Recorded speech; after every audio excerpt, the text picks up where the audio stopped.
Your grandparents bought a dresser in 1965 for $120, roughly $1,200 adjusted. Solid hardwood. Dovetail joints. 60 years later, it is still in someone's house. You walk into a store today and spend $1,800 on a dresser that looks identical.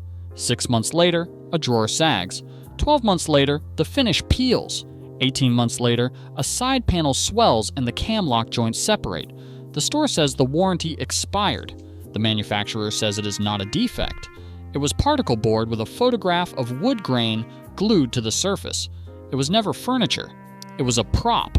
Today, what is inside your furniture, the brands to avoid, and the one test that separates 50 years from 18 months?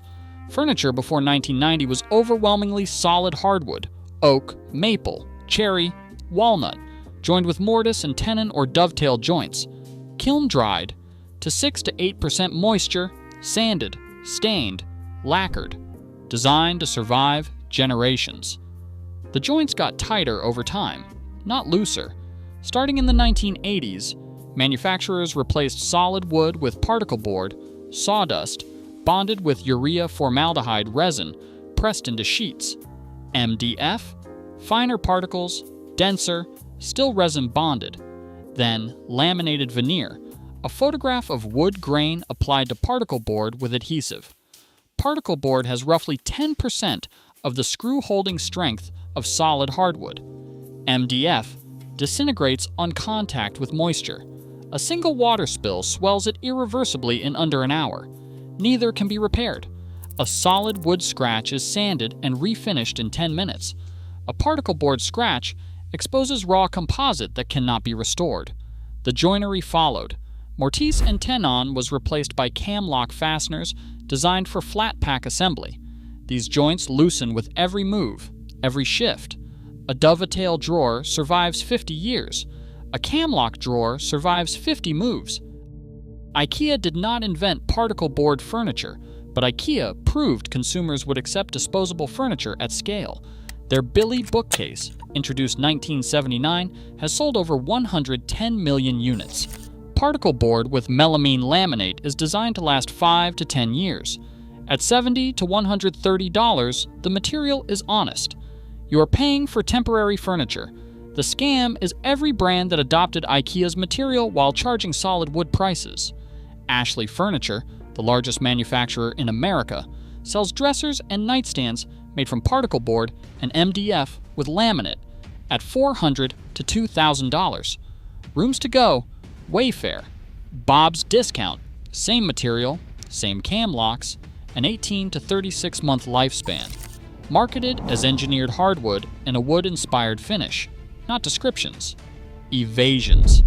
The industry imported $47.6 billion in furniture in 2023, roughly 60% from China and Vietnam. A customer bought a $1,200 Wayfair dining table that said solid wood construction on the listing. 6 months later, the top delaminated. We pulled the edge and found a 1/4-inch particle board under a vinyl photograph. The legs were solid wood. Everything else was composite, shipped flat pack from Vietnam. Solid wood construction meant solid wood legs. The rest was a photograph. Particle board and MDF are bonded with urea formaldehyde resin. Formaldehyde is classified by the International Agency for Research on Cancer as a Group 1 carcinogen, the same category as asbestos and tobacco. New particle board furniture, off gases, formaldehyde into your home for months to years. EPA's formaldehyde, standards for composite wood products, ACT caps, emissions at 0.09 parts per million for particle board. California's CARB, Phase 2, adopted nationally in 2018, tightened limits further, but compliance is self-certified. Enforcement is complaint-driven. In 2015, lumber liquidators paid $36 million after a 60 minutes investigation revealed their Chinese-manufactured laminate exceeded formaldehyde limits by up to 20 times. The same supply chain manufactures your furniture. A family buying a particle board bedroom set that includes a bed frame, nightstands, A dresser and a bookshelf introduces 5 simultaneous formaldehyde sources into the room where they sleep 8 hours a night. Your grandparents' solid wood dresser off-gassed nothing. The replacement off-gasses a carcinogen. So who is selling you sawdust bonded with a carcinogen and calling it furniture? Ashley Furniture, the largest manufacturer, overwhelmingly sells particle board and medium density fiberboard, or MDF, in pieces priced below $2,000. Rooms to Go uses the same materials, and promotional pricing confirms the margin. Wayfair operates a marketplace model, and the vast majority of its furniture is flat-pack particle board made overseas. Bob's Discount, the name tells you. Amazon's furniture pipeline has the same white label problem as its vacuum products. Particle board is often marketed as solid wood construction when only the legs are actually solid. The word to watch is engineered wood. That term always refers to particle board or medium density fiberboard. If a listing does not say solid wood or name a wood species, it is not solid wood. Number 3. The used market. A solid hardwood dresser from the 1960s through the 1990s at an estate sale or marketplace for $50 to $300 will outperform any new particle board piece at any price. Sand it, refinish it. The wood survived 30 to 60 years and will survive 30 more. A neighbor's daughter uses a cherry dresser from 1972, purchased for $40 at an estate sale and refinished in an afternoon. More solid and more beautiful than anything new in her apartment. That is a $40 heirloom. Number 2. Amish and domestic workshop furniture. These are solid hardwood pieces with traditional joinery and hand-applied finishes. They range from $800 to $5,000. They are built on principles from before 1990, using kiln-dried hardwood and dovetail joints, with no particle board and no formaldehyde resin. Dutchcrafters and Amish outlet store ship direct. Number 1. Reputable solid hardwood manufacturers.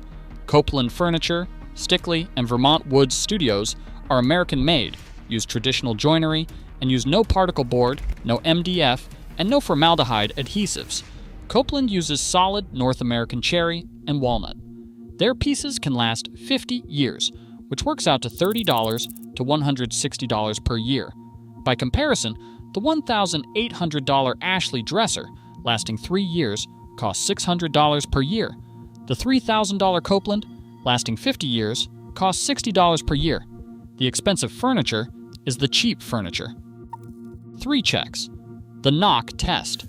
Knock on the surface with your knuckle. Solid hardwood returns a dense, resonant tone. The wood has mass. Particle board returns a hollow, papery thud. MDF returns a dull, dead sound. The knock does not lie. If it sounds hollow, it is hollow. The joint test. Open a drawer. Look at the corners. Dovetail joints, interlocking triangular fingers, are the mark of quality construction. They cannot be faked cheaply. Cam lock fasteners, exposed metal hardware, and plastic connectors are flat pack indicators. Pull the drawer out. A solid wood drawer bottom is rigid. A particle board bottom flexes under hand pressure. If the drawer bottom bends, the piece is temporary. The listing test. Read the materials section. Solid hardwood or solid oak, cherry, walnut, or maple means real wood. Engineered wood, wood composite, wood inspired, furniture grade board, or any description that avoids naming a species means particle board. Always. Here is the rule. Knock on it. Open the drawer. Read the listing. If it sounds hollow, the joints are cam locks, and the materials say engineered wood, you are not buying furniture. You are buying an 18-month prop with a photograph of wood grain glued to compressed sawdust. Your grandparents' dresser cost $120 in 1965. It survived 60 years, raised 2 generations, and is still standing in someone's house right now. The $1,800 Ashley replacement will swell, separate, and sit on a curb within 3 years. The wood was real. The joints were real. The piece was built to be inherited, not replaced. 2 dressers, same showroom, same price tag.